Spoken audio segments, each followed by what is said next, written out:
weaponized for political discourse, something we've seen over and over again. Aurangzeb's name now being used as a dog whistle to keep the communal pot boiling, where we continue, both sides of the divide make hateful statements against a particular community.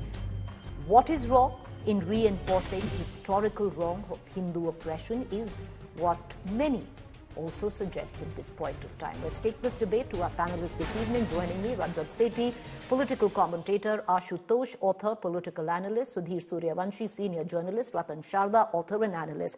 I'd like to cut across to Sudhir Suryavanshi, senior journalist, first, to give us a larger context on where we stand vis-a-vis Maharashtra, Nagpur. The riots or the arson vandalism was reported from Nagpur yesterday. Sudhir, in political context, can you translate why the sudden flare-up when it comes down to Aurangzeb? Of course, there's a film, in context of Chhawa, which had been released, which picked up in Maharashtra. On the other hand, the opposition says you're running out of funds for the likes of Ladli Bahin Yojana, and these are all diversionary tactics. Preeti, this is quite, baffling questions for me as a political commentator and the journalist also. Why this Aurangzeb tomb issue has been raised? There is a relevance of the context of the Chhawa film that is there, but why so much has been flared by the political, particularly ruling establishment? I think the reason it's very difficult to find out the reason, but what I see in this context that BJP and the Mahayuti has got a massive mandate. There is no virtually opposition in Maharashtra. Still, why this communal line has been played up? I think there is two things, might be going in the mind of the, top leadership of Maharashtra. In a long run in the politics, we have seen here, two kind of cards have been played. One is development card and second is Hindutva card. I think in the long run, both card has to be there if you want to achieve something at the top level.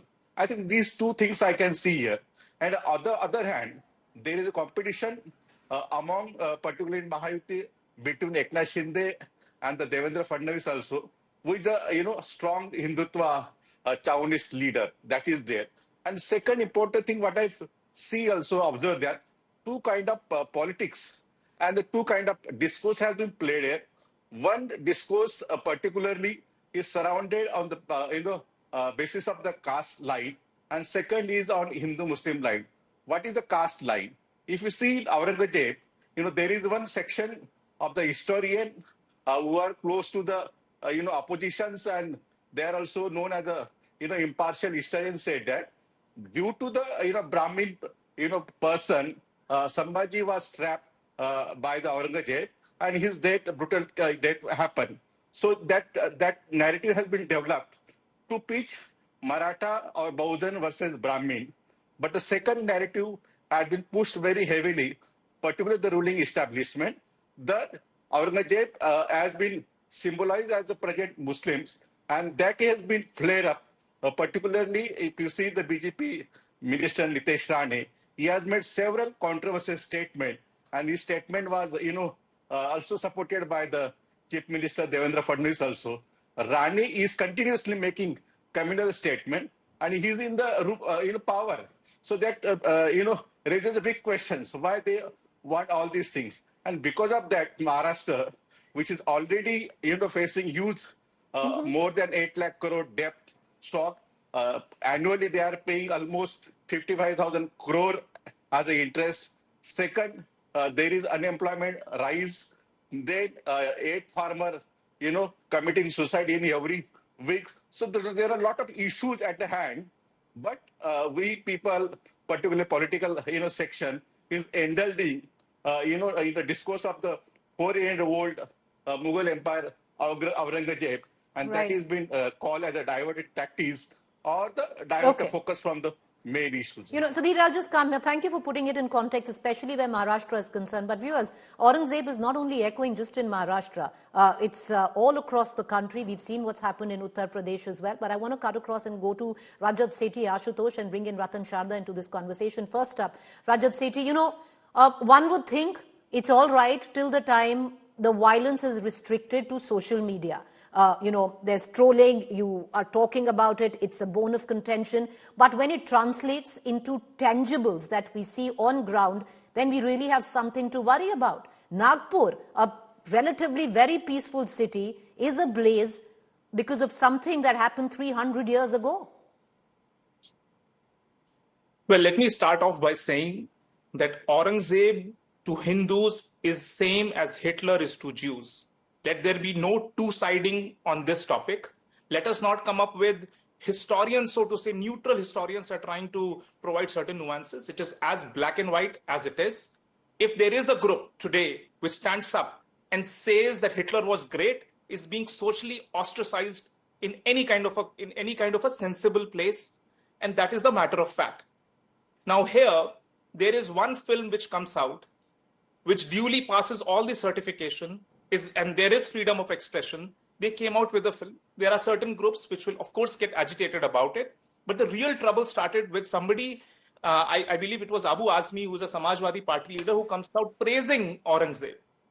And I believe for all the atrocities that Aurangzeb has committed, why should Hindus forget? Why is there an attempt consistently to corner the Hindu community that you have suffered, so be it, forget about it? Has there been any kind of a reconciliation thought process in this country ever? No, it has never happened. And even in this discussion, I am seeing that you have attempted to both side the narrative. Were the Hindus on the street in Nagpur to try and flame up violence over there? Why should Hindu do the sort of suffer in this narrative battle that is again being trying to project in the same way that both the communities are trying to come in? Of course, I personally feel going and digging up the tomb is not going to result in anything. There is nothing left 300 years hence below that tomb to remove that tombstone. That is my personal opinion. Okay. Which doesn't take away the core feelings that the Hindu community still feels against Aurangzeb.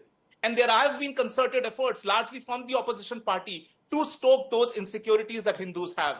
This is trying to mock the sufferings that our ancestors have gone through consistently. And this has been the narrative. We saw it in our educational books. Systematically, for decades, this whitewashing had been done. Now it is being unearthed. And tomorrow, if a film on Tipu Sultan comes, will you again allow this both-siding narrative to go on? Oh, Hindus and Muslims are both responsible for this. All right. The other side of the north. Okay, fair point. You should try and have a very mature understanding of who caused the riots. If we don't have the answers, let's be quiet. Okay. No, the point. No. 1 second. Rajat Sethi, the both sides of the narrative is very clear that you're using Aurangzeb as a dog whistle to attack a particular community. No, and it is happening. No. That is one side of the narrative if you're going to say it's not happening. All right. Allow me to open up the debate. Allow me to. All right. My job as a journalist. Sir, my job as a journalist is to put both sides of the narrative. You have put your side. Let me get another side. I want to bring in Ashutosh into this conversation. Ashutosh, with what Rajat Sethi says, that the pendulum clearly has swung so far right that there has been so much gaslighting, and now it's going to swing right. And therefore, you see what you do see. It's reinforcing of what, in terms of oppression, was where it came down to Hindus. See, Preeti, I completely agree with Rajat Sethi. Rarely I agree with him. I completely agree with Rajat Sethi when he says that the Hitler cannot be eulogized. Agree, completely agree. I have absolutely no question on that. But history also tells us that those who supported Hitler's, their coteries, their ministers, they were also tried at the Nuremberg trial and they were hanged. Hitler committed suicide. What about Jaswant Singh? Who trapped Shivaji? It was Mirza Raja Jai Singh. There is a city called Jaipur. There is a lady called Minister, belongs to that Raja Jai Singh. So you can't have a segregation that Aurangzeb was bad, but just Singh, Mirza Raja Jai Singh was brilliant. You know, this narrative is basically a dangerous narrative. If you are condemning Aurangzeb, please condemn. If you want to remove that Mazar, please remove. Dig it out. Like the Bamiyan was done. That's a part of ideology. But the issue is, what are you going to do with Mirza Raja Jai Singh? What are you going to do with Jaswant Singh? he was also a Sipa Salar, and the highest, sabse bada mansabdar was just Jai Singh. What are you going to do with him? So, for you, Jai Singh is a sacred fellow. Nobody should talk about him because he's a Hindu. No. The traitor is a traitor is a traitor, whether he's a Hindu or a Muslim or a Christian or a Sikh. If Aurangzeb did what he did with Maharaja Shivaji's descendants and with Shivaji, he did it because Jai Singh was there, because Jaswant Singh was there. So this is very hypocritical. This is basically to create anarchy in the society, to create hatred against a particular community, nothing else. Otherwise, I can't believe this. At the center, there is a Modi government. In Maharashtra, there is a Devendra Fadnavis government. Nagpur belongs to Nitin Gadkari, a powerful minister. Nagpur belongs to the RSS. Nagpur belongs to Devendra Fadnavis. And still the riot is happening. Okay. I want to bring in... How incompetent it could be. All right. Allow me to bring in Ratan Sharda also into this conversation. Ratan Sharda, the fact is, when the Deputy Chief Minister says that if you praise Aurangzeb, or you have any words or kind words to say against the tyrant that Aurangzeb was, you should be charged with treason. But Ratan Sharda, where does the buck stop? Because if you're going to go 300 years down in history, then you can go all the way to the worshippers of Ravan. And there are a lot of places in the country where Ravan is worshipped. Preeti, ours is a very complex society. Ours is a very multi-layered culture and multi-layered civilization. To try to equivocate between something that is time old as Ramayana and to what has happened currently is irrational.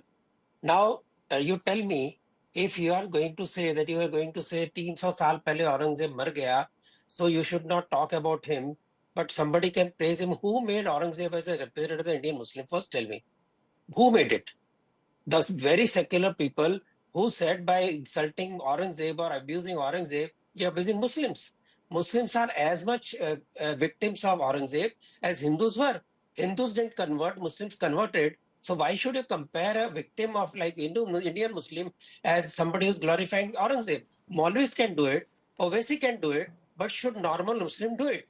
Second question, you said that there are riots, bipartisan riots. You clearly know there are reports, there is targeted violence, cars with certain Hindus signatures are only destroyed, those are burned, but you will not speak about them.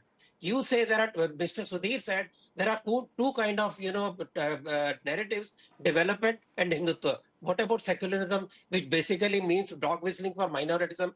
And when you say Aurangzeb is 300-year-old, why are Brahmins continuously blamed for something which the forefathers did 100 years back, in spite of high caste people creating reservation for SC/ST and trying to remove that kind of discrimination done by earlier? They will be blamed even today. They'll be abused even today. You have people like Black Lives Matter. You have native Indians agitating. That is also hundreds of years old. Why are you now blaming the whites? No, sorry, these are deep civilization wounds. You cannot stoke them by praising a person who is the most violent, wild bigot in this world. And tell me, just a moment, tell me, by somebody saying that Aurangzeb should be done this or that, why should it turn into riot? Did Hindus riot? Did Hindus burn people? Did Hindus discircle Juda? They agitated. Ratan Sharda, one second. Okay, as I bring back Sudhir into this conversation, nobody is denying. Violence. No, 1 second, sir. Nobody is. Sir, I want to bring in Sudhir back into this conversation. Number one, nobody is denying that Aurangzeb was a bigot, tyrant, one of the most cruel administrations. You're bang on all of that. Nobody, when you say that why shouldn't there be a conversation around his tyranny, of course there should be. Why not? There is nothing wrong in that. I don't think you got my question. The question is, should somebody be charged for treason if they seem to side with those who have a kind word for Aurangzeb? That is the context of 300 and that is the context of Ramayana, sir. Because how far are you going to go? No. I just want to bring in, allow me to, I'll come back to you, sir. I promise you'll get your time. I'll come back to you. I just want to bring in Sudhir back into this conversation. Sudhir, what you touched on right in the beginning is the current context on which sits Maharashtra, because at one end, if I can use the terminology, there's brute majority, yet there seems to be, going back to the old formula of fanning the flames of communalism. Why do you think it's happening? So that's that has happened. That to happen in the Nagpur, where the RSS headquarters is there. Maharashtra Chief Minister Devendra Fadnavis' constituency is there. Bharatiya Janata Party, Maharashtra President Chandrasekhar Bawankude constituency adjoining to that. It's very surprising. Nagpur is known very. Ratan Shahda ji has also tweeted, earlier that in the first time after long period, the riot happened in Nagpur. Nagpur is known a very peace-loving city, but still it is happening there. I think that is the result of this people's statement, as I mentioned, earlier segment, Nitesh Rane and the fringe element. And I think the chief minister, he has to be, rise above all these kind of, dirty fringe politics, and he has to take the stand. Okay. But he supported Nitesh Rane and all But these people. Sudhir, as I bring in the others, I want to ask you a quick question, because we've always seen, the likes of Ajit Pawar take a harder stand when it comes down to issues where, communal issues are concerned. What's going on internally? The Ajit Pawar faction has always taken the stand, and they always say that they believe in the secular and progressive politics, and they are there for the arrangement, not for the ideological things. So they always defend that as secular and the progressive ideology, Shah Pule Ambedkar. Now the question before Ajit Pawar, how will defend and how will, he will convince his vote base, particularly the Muslim vote base, in this context. That is the major question before it. Shinde has gone, one line ahead than the Fadnavis today in the state assembly election by criticizing the people who were trying to put some points. So this is very, complex politics. I think this is a fight, among all these three leaders who will be the, grab the top post in the coming days. All right, I just want to give two minutes to all our three other panelists to make their point. Rajat Sethi, you wanted to come in for a rebuttal to Ashutosh. Go ahead. Well, I don't remember what all he said, but I remember loosely he said that we should punish Jai Singh's great-grandchildren or whatever. You want to hang the current minister? Please, go. If you, this is laughable, okay. Now, let me be serious here. So, again, go back to basics. See, understand that there has been issues around the central figure and what he symbolizes till date. Suppression of basic freedoms of the Hindu community. That is what Aurangzeb's name even today resonates with. And there cannot be two doubts about it. You cannot come up and say that 300 years have happened. Why should we talk about it? You will have to ensure to keep talking about it so that your generations remember what happened when we were not united. That is the core message. And there is no point in repeating the same point over and over again. But have the Jews stopped making films on the Hitlers and the atrocities that he unleashed? No, they're still making movies. And they will continue till their creative expression remains and stories have to be told. They will continue narrating it. There should not be any doubt about it. And the Muslim community today needs to reconciliate, address the elephant in the room and say that, yes, what Aurangzeb did, what Tipu Sultan did was absolute atrocity and we do not stand with it. That test has to be be passed by the Muslim community through the narrative, through public utterances repeatedly. They will have to do that in order to ensure that there is greater amount of semblance and understanding of where both the communities and the differences are coming in from. Just trying to address what's at the surface. Again, I'm not condoning violence. I'm talking about creating a common platform where thoughts can be exchanged. You cannot come out and block films. You cannot say that a movie like Chhawa cannot come out. A movie which doesn't fit into the narrative of Tipu Sultan should not come out. That is something which should not be our discourse. Violence should be abolished. But there has to be a way, if Muslims feel that they have been cornered or are being questioned on the count of Aurangzeb, they need to come out and surface it in a civilized way. Where is this stone-pelting virus spread from Kashmir all the way to Nagpur? I don't understand that. All right. I'd like to bring in Ashutosh as well. Of course, conversations constantly need to be had, especially if a huge chunk, Ashutosh, of the majority feels that they've been gaslit for so many years and these conversations were not really allowed to have had. And that is why we possibly see the kind of repercussion that we do. But on the other side, Ashutosh, there's also, nobody's saying don't have conversations, but to start talking about treason and to say it in the same assembly where you're sitting right next to somebody who's gone and praised Godse smacks of nothing short of hypocrisy. See, Preeti, I always thought that the Rajat Sethi is a different intellectual from the right, but today he misquoted me. Did I ever say that the sons and the daughters of the Jai Singh should be hanged? No, I did not say that. I think he made himself laughable What I wanted to convey is a very, very simple thing. You cannot distinguish Mirza Raja Jai Singh from Aurangzeb. It's simple. Rajat Sethi and Ratan Sharda skipped that question itself. Now the issue is, what is the narrative on the ground by the BJP and others? Aurangya ki aulade. What is this narrative? If Aurangya ki औलादों को आप गाली बक रहे हैं और उनको आप सब कुछ कह रहे हैं, तो फिर जय सिंह के औलादों के बारे में आपका क्या कहना है? इस पर भी तो टिप्पणी होनी चाहिए ना कि सिर्फ औरंगिया के औलादों के बारे में बातचीत करेंगे. Now the issue is very simple. Issue is, if you want to judge Aurangzeb, then you should not be seen to be sparing Mirza Raja Jai Singh. There was more than 33% of entire bureaucracy was part of the Hindus, and among all the Mughal rulers, when Akbar had 33% of the Hindu senior officials, Aurangzeb had 37% Hindu ruler. Okay. He could rule India. Now let me come. He could rule India. He could trap Shivaji with the help of Jai Singh and Jaswant Singh. What is RSS stand on the Mirza Raja Jai Singh and Jaswant Singh? Unless they spell it out, unless they condemn it, unless they condemn the whole narrative which has been spread. If you're condemning Aurangya ki aulade, then what about Jai Singh and Jaswant Singh's aulade? Okay, I want to bring in Ratan Sharda into this conversation. 1.5 minutes, Ratan Sharda, that you have. Do conclude. The fact is, nobody is saying don't talk about Aurangzeb. Nobody is saying highlight what he did. Have all those conversations. But when hypocrisy sets in is because it's suddenly treason if you say anything, which is pro-Aurangzeb, and yet you are standing with those who, openly come out and stood with the killers of Mahatma. I do not know who stood up with killers of Mahatma. Please don't abuse indirectly. Sorry, Secondly, sir? Nobody is abusing anyone. Nobody appreciates Godse. You are talking to me. No, I'm not talking to you, sir. I'm talking. So no. 1 second. I don't think. Okay, Ratan Sharda. Either you want to twist my statement. Yeah. You've only come here for that.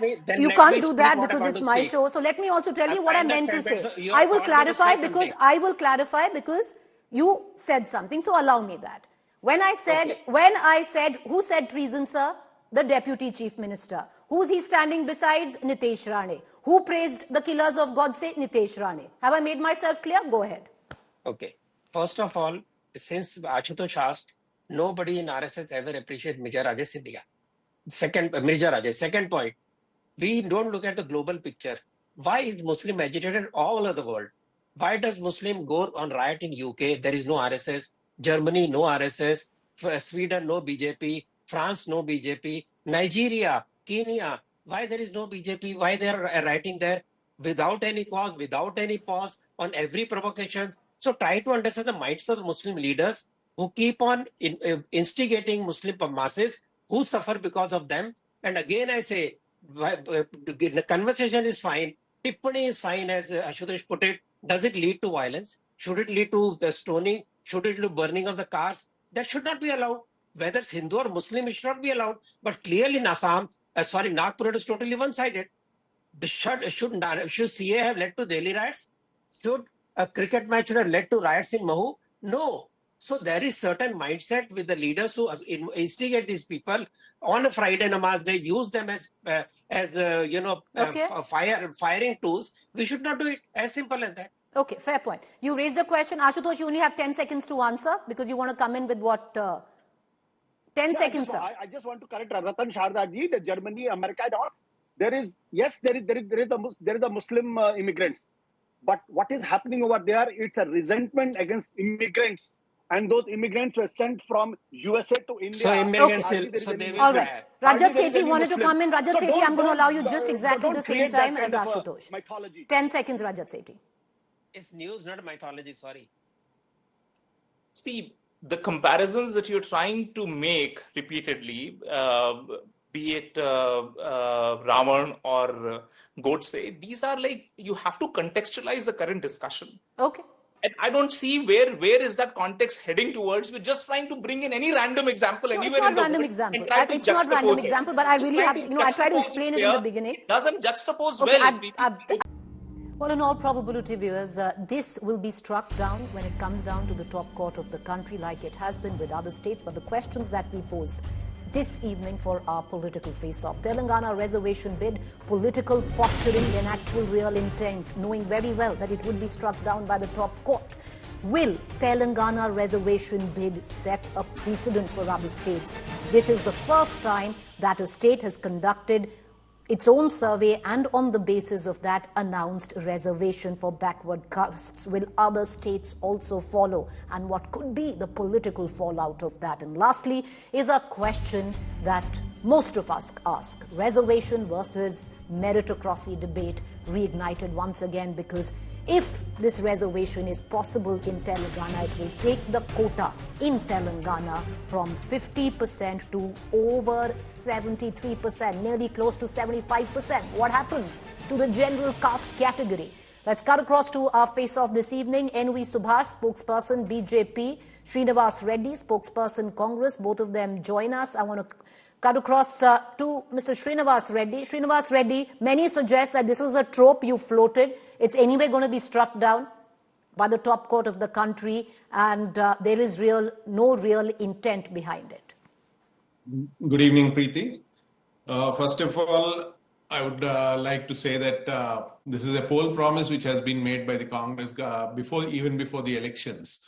And there was always a long pending demand of the backward classes in Telangana to increase the reservation from their existing 29% to 42%.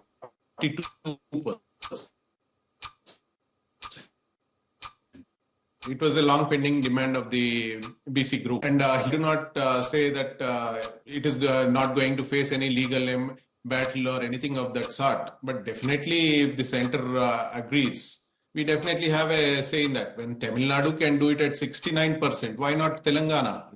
Telangana definitely also, and we are not talking just like that. We have done a caste census, a very scientifically designed caste census, and based on the reports wherein of the caste census, we have found out that the backward classes in Telangana are close to about 56.33%. And it's only like we are not trying to give anything extra to them. We are only trying to balance what is there as per the caste census.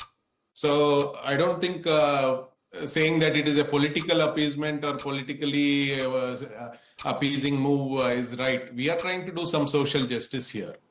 Congress party has always been for social justice, and we are trying to do social justice and try to balance the equations in the as per the caste census report. That is what But Mr. Reddy, you're giving the example of Tamil Nadu, but Tamil Nadu is the only anomaly, because Maharashtra, Odisha, it's all been struck down in those states. Tamil Nadu, if we have seen, they have taken their shelter under the 9th schedule of the Constitution.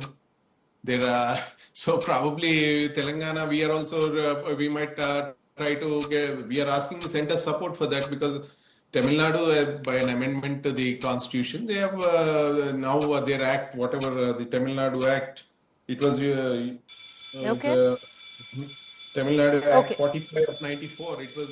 I'll come back to it. I'll come back to the 9th Amendment and why you'd want to push, this reservation through. I want to cut across to NV Subhash, spokesperson BJP. Mr. Subhash, in principle, the BJP Telangana unit has supported this bill, which has been mooted by the Congress Telangana. But in the larger context, NV Subhash, will this be deeply problematic for the BJP? Because now multiple states can come up with their own caste survey and decide on reservation based on that. This could set a dangerous precedent, many say.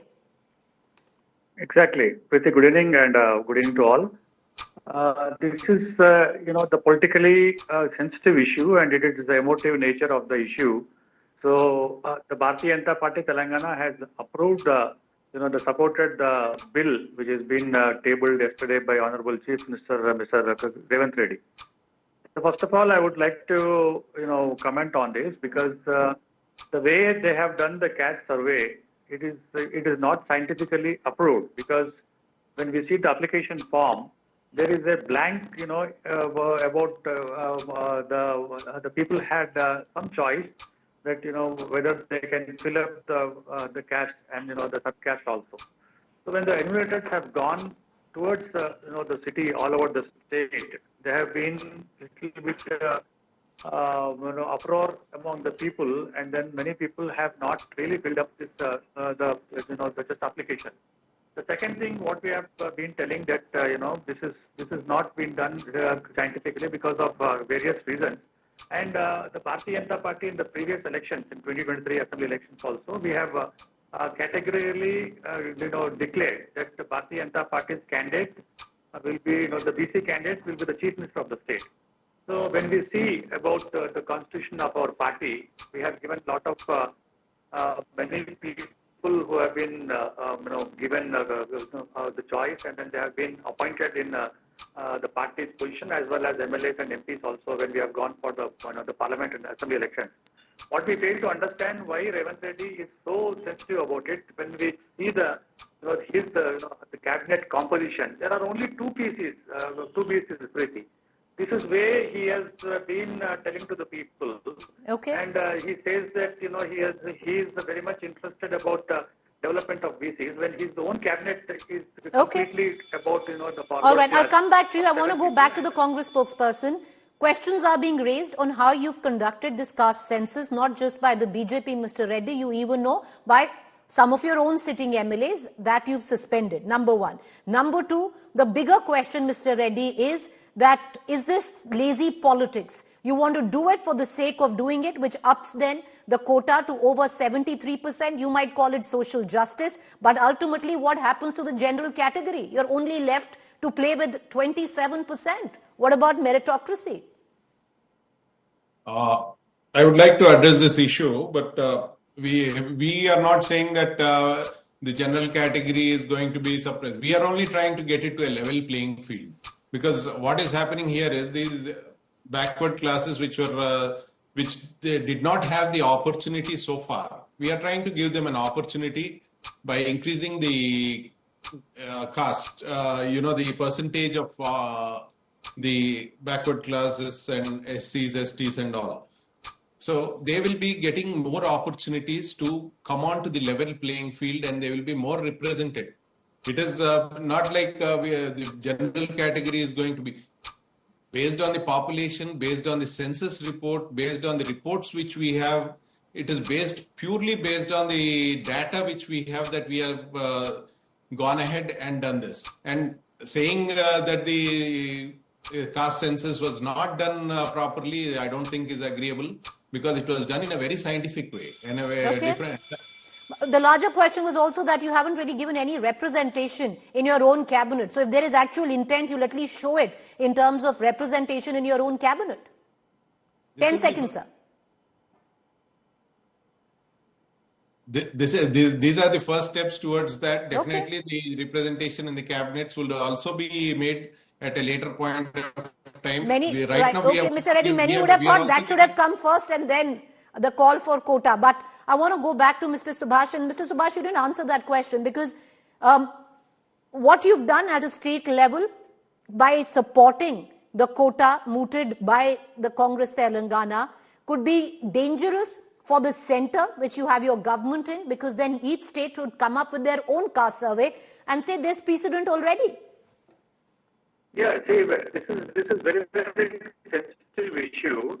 The Chief Minister has all the prerogative to implement this and then send to the Governor for approval on that. But instead, knowingly very clearly that there is a case between the 1992 Supreme Court judgment about Indra Sahni case and the rest of India, there is a cap in the Supreme Court about 50% reservations cannot be exceeded. Leave about Tamil Nadu, but the Maharashtra, they have implemented, they wanted to do it in 2018 and 2023, but the Supreme Court has rejected. Elsewhere in the Bihar and in just Odisha also. Knowing all this, the Revanth Reddy's government wanted to defend themselves that they are the savior for the backward classes and that. And when we are seeking the appointment with the Honorable Prime Minister, the Honorable Prime Minister is aware, the government of his India is aware about all these cases, and there is a precedent about it.